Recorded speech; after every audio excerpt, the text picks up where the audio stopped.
Pimpri Chinchwad police आयुक्तालयातील आर्थिक गुन्हे शाखेत कार्यरत असलेल्या पोलीस उपनिरीक्षकाला तब्बल 46,50,000 रुपयांची लाच घेताना लाचलुचपत प्रतिबंधक विभागाने म्हणजेच एसीबीने रंगेहात पकडला आहे। हा धक्कादायक प्रकार रविवारी पुण्यातील रास्ता पेठ परिसरात घडला। एसीबी कडून मिळालेल्या माहितीनुसार आर्थिक गुन्हे शाखेत कार्यरत पोलीस उपनिरीक्षक प्रमोद चिंतामणी यांनी एका वकिलाकडून ही लाच मागितली होती। हे प्रकरण पुण्यातील बानेर परिसरातील फसवणुकीशी संबंधित होतं, जिथे एका व्यक्ती आणि त्याच्या वडिलांना 3 कोटी रुपयांपेक्षा जास्त रकमेच्या फसवणुकीच्या गुन्ह्यात अटक करण्यात आली होती।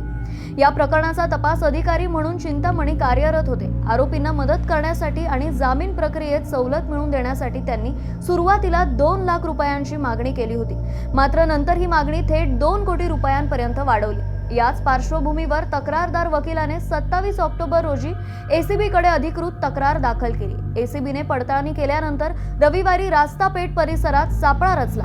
तक्रारदाराला 1.5 लाख रुपये खऱ्या आणि 45 लाख रुपयांच्या बनावट नोटांसह घटनास्थळी पाठवण्यात आले।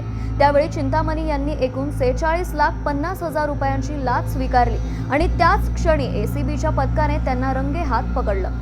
या कारवाई दरम्यान एसीबीने त्यांच्या ताब्यातून 2 स्मार्टफोन जप्त केले असून संबंधित अधिकाऱ्याच्या घराची एसीबीच्या पथकाने झडती घेतली असता सुमारे 51 लाख रुपयांची रोकड आढळून आली। पोलिसांनी ती रक्कम जप्त केली आहे।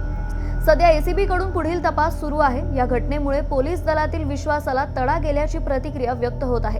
कायद्याचे रक्षक जर कायदा मोडताना सापडले तर जनतेचा विश्वास कसा राहणार असा प्रश्न उपस्थित होत आहे।